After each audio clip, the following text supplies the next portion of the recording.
It's in the name. Welcome into the Helping Healing Humor with Ben and Travis podcast. Today, we're talking a little bit like everyone else probably today, a little bit about election, but we're giving you a survival kit. How do you get through all the rigmarole and keep your sanity and keep your friendships and your relationships and all that stuff?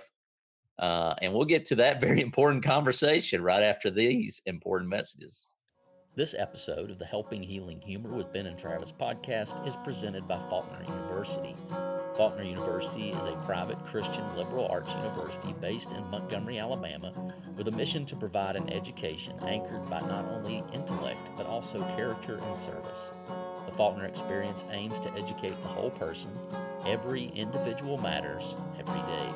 We all want to become better versions of ourselves.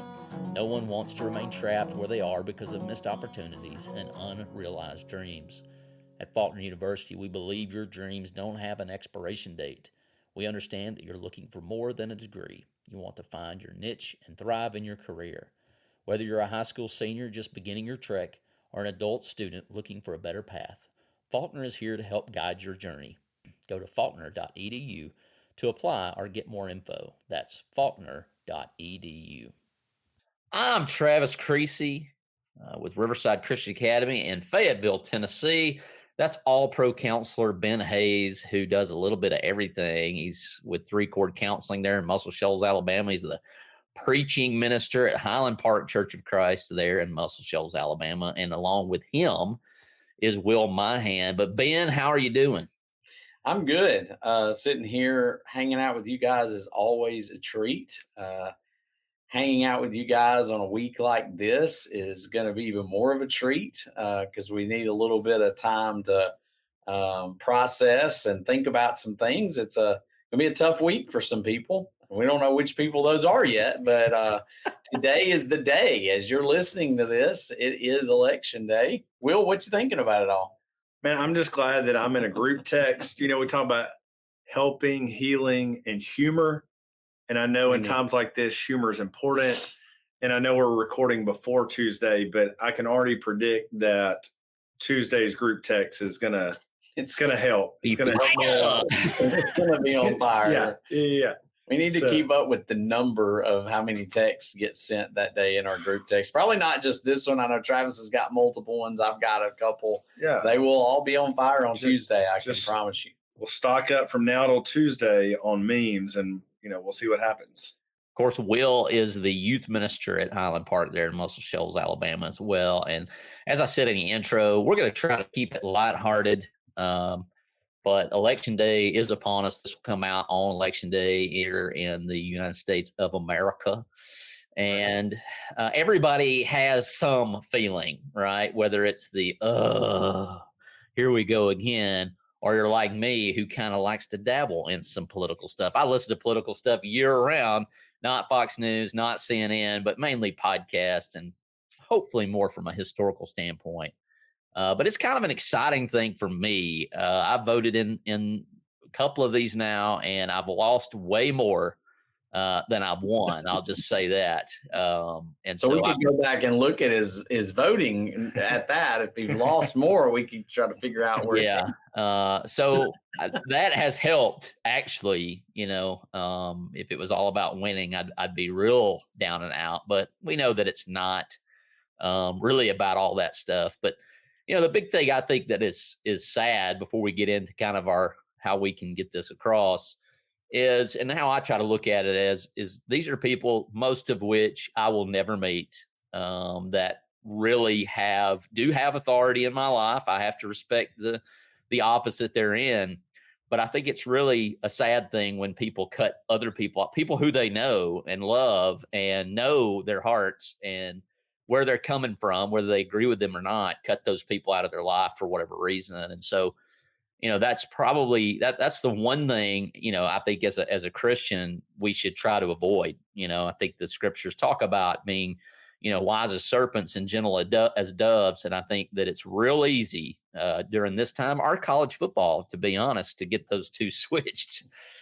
I even made that point this morning in the sermon as well, that it's not just the politics that divide us, but we get right now, that's the one thing I guess I can't stop reading sometimes the comments because they're like a train wreck. You can't stop watching.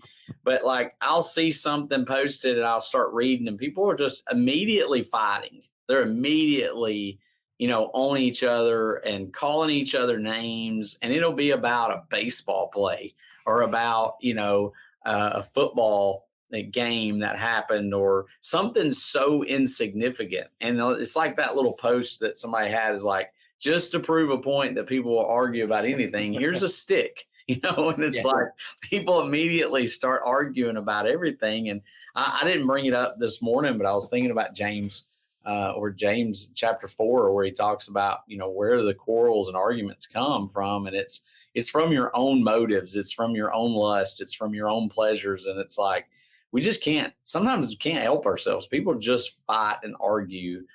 And part of that tells us where our motives are at and where our heart's at. And I think, we have to kind of take a step back and think about that a little bit, which is why I'm really excited about Tuesday. My favorite part about Tuesday, well, sort of, y'all just, kind of burst my bubble, is that it'll pretty much all be over. Like, I'm tired of all the commercials and all the fighting and all the arguing. Can we get back to, watching football without having to see a bunch of political commercials? And neither one of us are in swing states. So I can't even imagine what those people are berated by on a daily basis. Yeah, that'd be crazy. So Ben, you did a sermon on Sunday and I love the title. It was great. I saw it this morning before I went to church. I did not steal your thought there, but we will for the podcast. What is it? Things that will not change on election day. And your first point was Jesus is still the king, right? And I did mention that this morning at Riverside, that no matter what, there's nobody voting Jesus off the throne. Nobody has a say so on that. Now we all have decisions in our own free will where we get to make decisions about our heart and who reigns over that. But we as Christians believe that God is on the throne. And no election, no words, no philosophy can change that. And to me as a Christian, that makes this an important thing that we're doing on Tuesday, but it's not the most important thing. Thank God. Hallelujah. Yeah. I mean, I went back and thought a little bit even about the Old Testament. I always think during this time about Daniel living through different kingdoms and different kings. And in all of those, he feared God. He was still submissive to the king. And yet he found a way to be submissive to the kings that he served.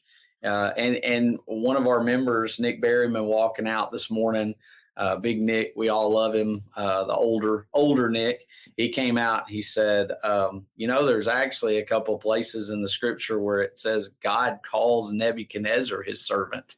So it's almost like, as the king, Nebuchadnezzar, even though he's not always doing the right things by our standards, God is sometimes using those people who are in power, and we don't even know exactly how all that works. But there's those times where we know ultimately he is the King of Kings, Lord of Lords. Jesus is called that in Revelation and in other places. And so, we can be pretty secure that's not going to change this week. And I'm thankful for that. There was one thing that stuck out to me during Ben's lesson. And I guess my age group, if you are millennials, I don't even know what it is. We're right there on the edge of it. I don't claim it. I have to claim, I claim Gen X. That's what I have to claim the millennial status there. And one thing that I've seen with my generation is just truth, right? Like, and I guess we were the generation that kind of grew up without the internet, and then we were kind of the front runners of the internet. And part of what I think in my own life is having so much information, I am more skeptical of any information. And when Ben mentioned, Jesus is still the king, it came back to John 14:6 when Jesus says, I am the truth. And of course, I'm the way, the truth, and the life. But that idea of just I'm the truth, Jesus is never going to deceive me. And I'm one of those skeptics, I guess, that believes there's a lot of people in Washington, D.C. that probably don't care about Muscle Shoals, Alabama, on the big scale of things. And I think a lot of times throughout the political campaign that we've seen over the past year is, I'm going to do this, I'm going to do this, you're going to get this with me. And then it's like, the more I look back and go, how many of those things actually came to fruition? On both sides, whatever. And we even see that on our local government and state government. I mean, just all the way around. We probably see that in our employers, depending on where you work. Come be with me and you will get all of these benefits. And I kept coming back to, man, I'm so thankful that when I see a promise of God and the promise of Jesus, it's going to happen. And I can sit there and I can sit in it. I can meditate on it because I know that it's true, because I look through the scriptures and I see the faithfulness of God. And then I look to, me included, all of mankind, we fail, we screw up, and we make a bunch of dumb decisions and mistakes, and we let people down. And I think a lot of times we hang our hats on, well, my party, whatever party that may be, is going to give me this, and this. And I've continually been disappointed because, I want to vote for people that are going to stand for things that I stand for, but I'm never going to get everything I desire. And I ultimately know, with Jesus being the king, I get what I desire. And I think about John 10:10. I came not to just give you life, but an abundant life, like a wonderful life. And I've yet to see living a life for Jesus let me down. And so I just kind of think back and go, there's truth, and I can stand on that truth when I make Jesus the authority of my life. On that conversation he had with Pilate, and Pilate ends it, as a true politician probably would have to, what is truth? And so he's curious about that because Jesus mentioned that truth. And so there was something that I saw today after I got home, probably because the internet listens to us or whatever, but it was a post from Toby Mag. It said, "Our king is seated. He's not frantically pacing. He's not anxious or nervous. He's not unsettled or scared. He is seated, settled, and secure." I thought that was pretty cool. And somebody's comment below that said something about, I guess I just need to be seated and secure because I'm frantically pacing right now. So there might be people today frantically pacing. It's okay. I love you bring up Daniel. There's that one king in Daniel that basically it's revealed that his kingdom is going to end in a matter of hours, and he still tries to give Daniel authority in the kingdom. Yeah. And I always think like, gee, thank you. What a great honor. That's not going to be meaningful at all. It's almost done. Hours. But that's kind of the same thing, right? I mean, this is passing. This too shall pass. Whether your person wins or they lose, this too shall pass. And the next time your person may win or whatever. And, to know that there's some continuity there. And your second one was, my citizenship is still in heaven.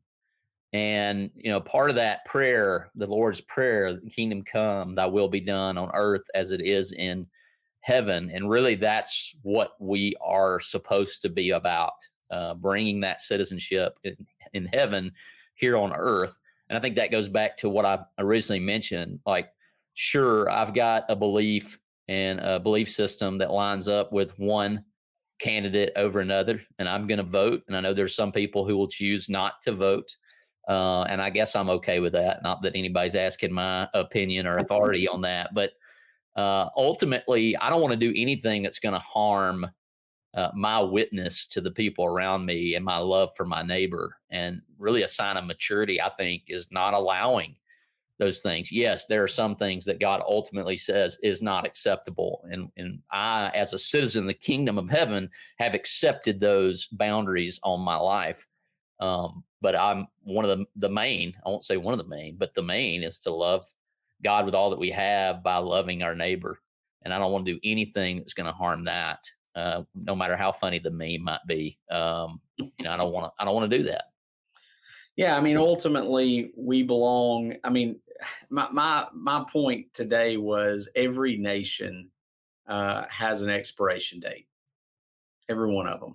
Now, ours, the United States might be another 300 or 400 years. It might be 10 years. It might be when Jesus comes back, however long that is, there's still an expiration date. Some point it ends. Some point this nation doesn't last forever. But the one we're a part of is one that, even in Daniel, let's go back to Daniel again. This is a kingdom that will not be shaken. It would be set up during the time of the Romans, and it's not going to be shaken and done away with at any point. And so we know if the world goes away, the world burns.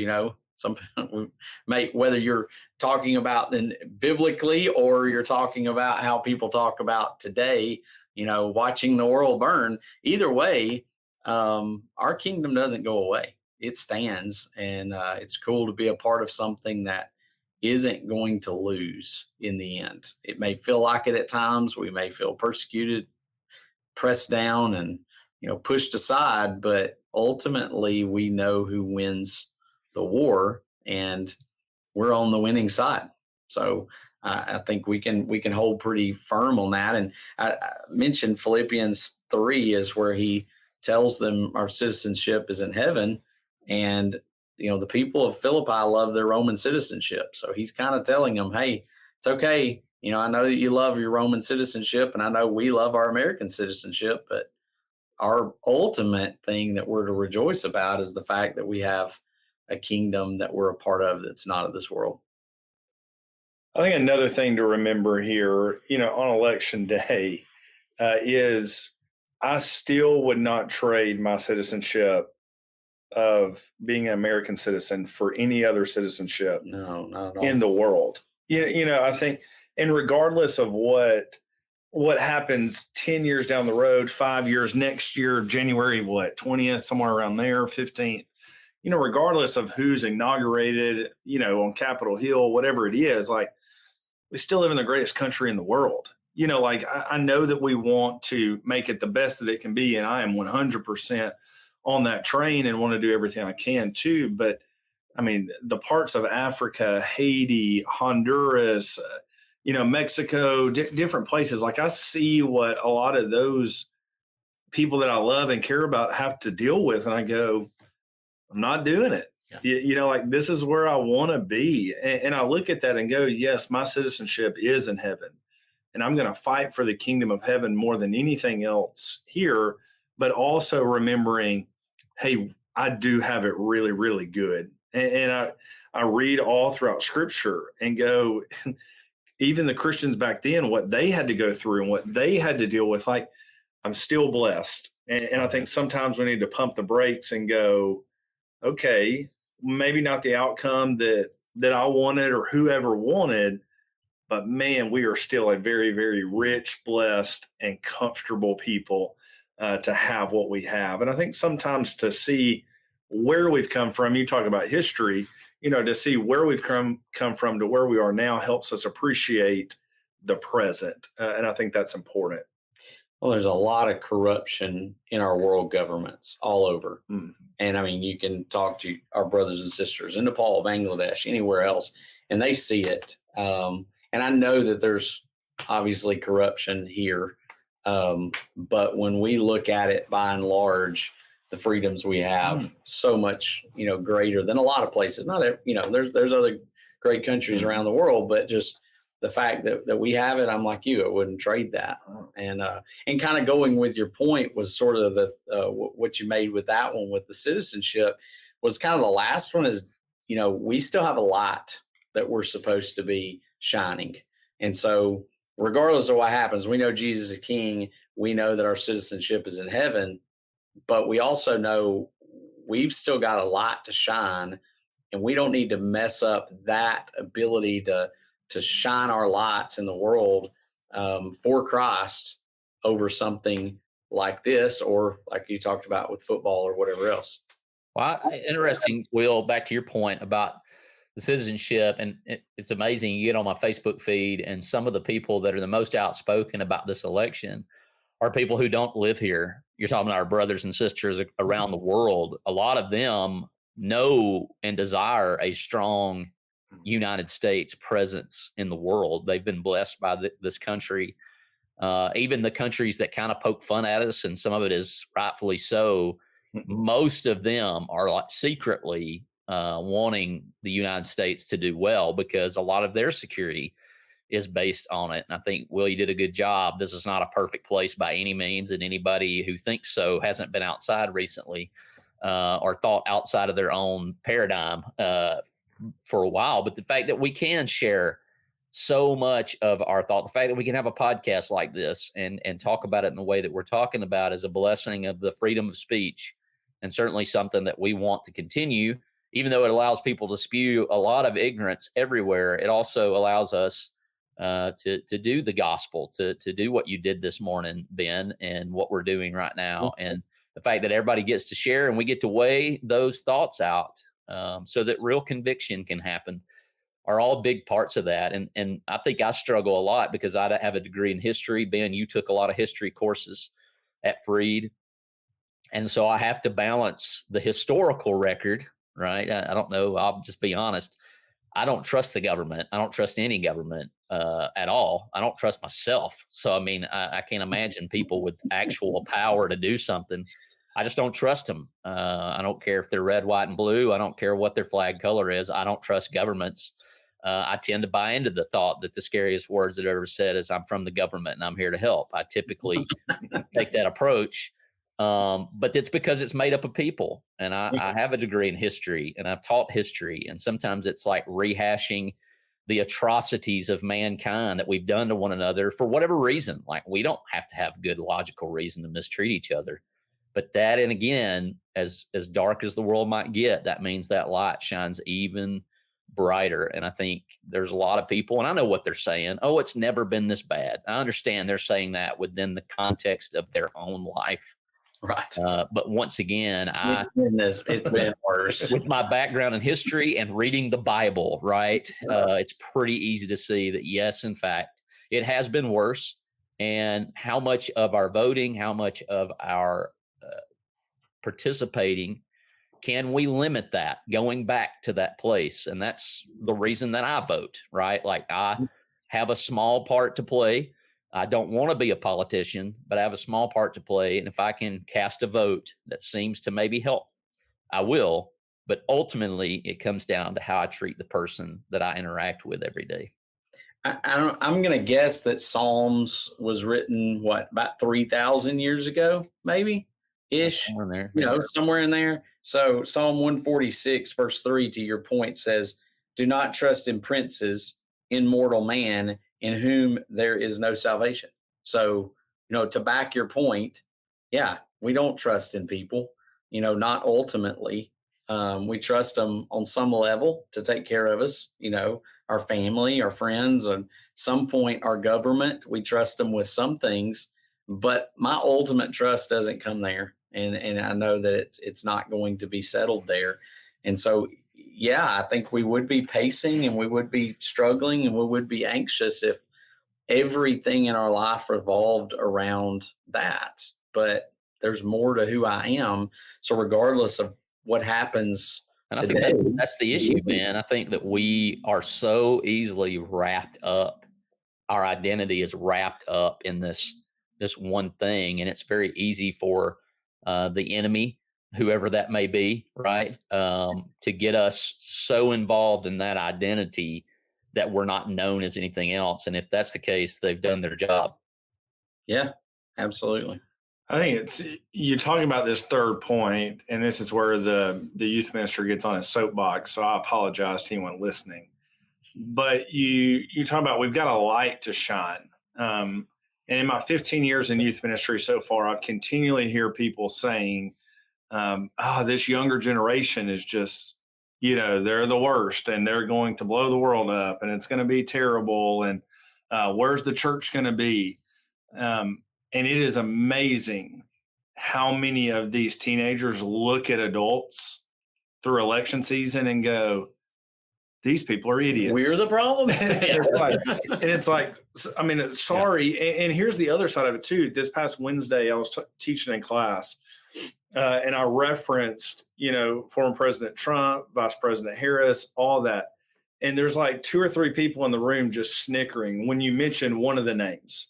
And they look at it and I'm like, y'all don't even have a clue about the government at all. Like, I've been around y'all, like y'all are about as smart as that door when it comes to all of what's going on at the moment. But because of what they've heard at the dinner table and what they've seen other adults post, they automatically feel like, well, this is how I'm supposed to respond because those are Christians. So now I'm supposed to respond in the same ways. And I'm going, holy cow, no wonder nobody wants to listen to y'all, because you are so ignorant and you have no compassion and no care. And I look at it sometimes and go, what are we as adults actually providing to the next generation? And every year I will post a little thing and go, around the debate season, these are 2 adults who are going to insult each other for the next hour or so. Please don't post anything on social media as to make our teenagers in the church become just completely rude, awful people. And it is mind-boggling how many other ministers will go, man, we just need to hear that even more. Just because it's like, oh, it's election season, we can throw everything on our Christianity out and focus on the kingdoms of the world more than the kingdom that we're a part of. And so I would really challenge us as adults, because half the country's going to lose, yeah. Right? And when that occurs, the way that you respond is directly going to impact the next generation of Christians. And because they're watching, and I see it every single day. And you can almost go, we've been on a couple of youth events and they'll get on the bus and you can go, yeah, their family talked about politics today, around lunch table or whatever, yeah. Because they're just like on the edge and blood pressure is boiling. And I'm going, you're 15 years old. Like, you don't even have a dog in the race. Like, you can't even vote at all. But it just, it passes down. And that's the scariest part to me on this point of how we respond, is because it's not just us becoming upset, but it's us showing the next generation how to respond when difficult things happen too. Well, when I was sitting down doing this, and thinking about these thoughts, one of the phrases that I just thought about, and I'm not sure I said it quite as eloquently in the sermon or not, but don't compromise your influence for Christ over your political stance. And I think that's what I worry about, is that we're going to get to every time we have an election, I worry about, what are people thinking about you based on the things that you posted? One, and we've talked about this, I think, on here before, don't post lies. Don't post stuff that is an absolute non-truth. Read the article. Yeah, click the link, read the article, and then don't repost it. Look at the picture. You'll be amazed. Does it look fake? At how many Christians are posting AI-generated photos? They're not. Believe it or not, Kalen DeBoer at the University of Alabama did not talk about how quiet Knoxville, Tennessee is during a football game. He did not say that. So quit reposting. Even the announcers fell for that. And they mentioned it. I heard it. I thought it was a for real deal too. And then all fine bomb. It may not be real. And then there was, the same note, they've been posting these AI generated press conferences. Yes. Oh yeah. With the coaches, and they're dropping cuss words, and people are like, I can't believe our coach is cussing that way. I'm like, he's not. It's not true. It's not real. And so, in this day and age of AI and stuff that people can just completely make up out of nowhere, be careful what you repost, because then people go, oh, Christians, they're not smart. They don't know what they're talking about. They repost things that aren't accurate. And so that's just more fodder for them to use against us on a lot of things. And I'm at that generation where I'm getting real close to being fooled by some of those things sometimes. and I have to watch myself with it too, but don't post untrue things. Don't, relay unkind things. If you've got a political thought, it's okay to share that. Don't get mad when somebody shares a political thought, but don't start arguments over it. That's why we have a great nation, because we can talk about it. But let's talk about it. Let's interact with it without, it's to the point today in our world where you're afraid to even say who you support because of what people are going to say back to you. And that's the scary thing to me is, we should be able to say, I tend to lean this direction because I like their stances on XYZ, without people, feeling like they're attacking your family all of a sudden. Hey, parents and young adventurers, are you ready to embark on an extraordinary journey? Introducing The Adventures of Ben and Travis and the Worry Coaster, a thrilling ride through the ups and downs of mental health in our new children's book. Join our dynamic duo as they navigate the twists and turns of their emotions while discovering the courage to conquer their worries. Pre-order your ticket to adventure now at benandtravis.com/books and be among the first to embark on this roller coaster of resilience. Let's turn worry into wonder and empower kids to embrace their feelings with bravery and hope. Buckle up. It's going to be an unforgettable ride. Well, fellas, the good old-fashioned dislike, which is perfect for this episode, it's a 3 to 5 minute college football podcast. Although last week we covered the World Series. We did, and didn't pick anyone because we can't stand the Dodgers or the Yankees, and I'm not even a baseball guy. But listen to you guys. Anyways, love for you to check it out. You can get all the free content that we make, the blogs, the podcasts over at benandtravis.com. So be sure to check on that. The question of the day is, as we record this, it is November the 3rd. Is it, and I have my answer, too early for Mariah Carey and the Christmas effect? And I will say that any other year, I would say absolutely it's too early. Now, ultimately, we have no say. This is just our opinion, so don't take this to the bank. But normally on any other year, I would be a staunch, like Thanksgiving week, right? Preferably on Friday, we kick that stuff off. If I'm going Black Friday, I don't mind hearing it. But since it is election year and people just need some joy, right? I'll allow it for 2024 and any other election cycle coming up. So yeah, I'm down with it, right? Like, bring on. I haven't heard her yet, so she's not quite thawed out here around the Creasy household. But we may be approaching that. So what do you think? When is Christmas? Decorations, music, the whole party is okay, and this is just your unpopular opinion. The fact that this is not the first time I've had this conversation this week tells me that it's a pretty important deal, maybe as important as what's going down on Tuesday. But there are people already debating this. I would, in my personal opinion, I like to show thanks for what we have before we start like celebrating or thinking about what we want. But I would probably lose that argument in my house. There's probably going to be a tree up soon. Oh, I know you'd lose that argument. There's already, and that's almost year round, Hallmark movies playing, but they're starting to be a little bit more, snowy, getting stuck at the airport ones, It's like Easter's over and it's up at Ben's house. And it's going. And so, I lose that argument, but I'm probably more tend towards bring the Christmas cakes anytime, right? Release the carry, a little later in the year, but that's just mine. No, I think it should be December the 1st. There you go. All right. Welcome to Old Man Club, Will.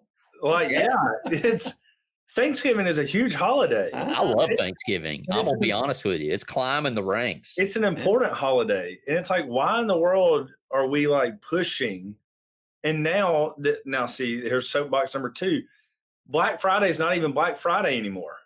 Yeah. It like starts on Wednesday or whatever. So I'm going, now we're trying to steal Thanksgiving. Yeah, don't steal Thanksgiving. To try and get cheaper prices for Christmas, which is just stupid because what they do. They up the price of everything in the store and then just bring it back down to the regular price. Like, this is ridiculous. Now, here's where I'm a little weird.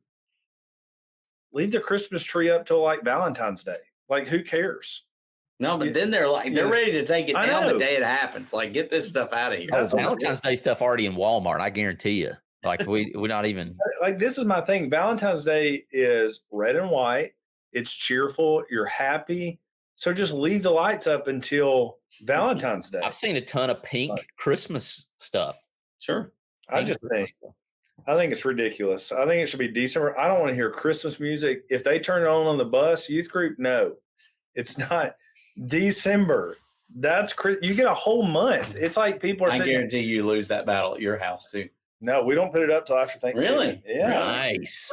I'm impressed. So I'm just like, it's Thanksgiving. We give Halloween gets a month, Thanksgiving gets a month, that's right, and Christmas gets a month. Like, right. what? I like it. What are we on here? People? Speaking of the best Thanksgiving ever is a book you can download, benandtravis.com. If you subscribe to the email, you can get that. I think you can get it on the website as well, or if you can't. Oh, yeah. If you sign up at benandtravis.com, it'll go straight to your inbox. We're also going to start rocking that in our Facebook group too. Our private Facebook group. We'll be posting some stuff from the book, some things to think about. And so, if we can help you out, be grateful regardless of the outcome today.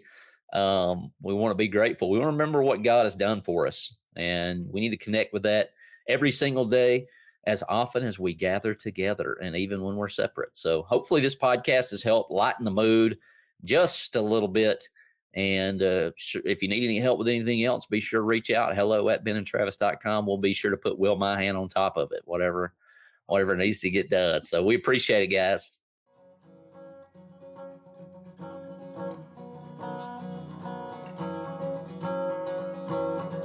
Thanks for being with us for this episode of the Helping Healing Humor podcast. Be sure to download our free ebook, 28 Days of Focused Living, at benandtravis.com and receive all of our Helping Healing and Humor extra content directly in your inbox. We look forward to having you join us at the same Ben and Travis time, same Ben and Travis channel.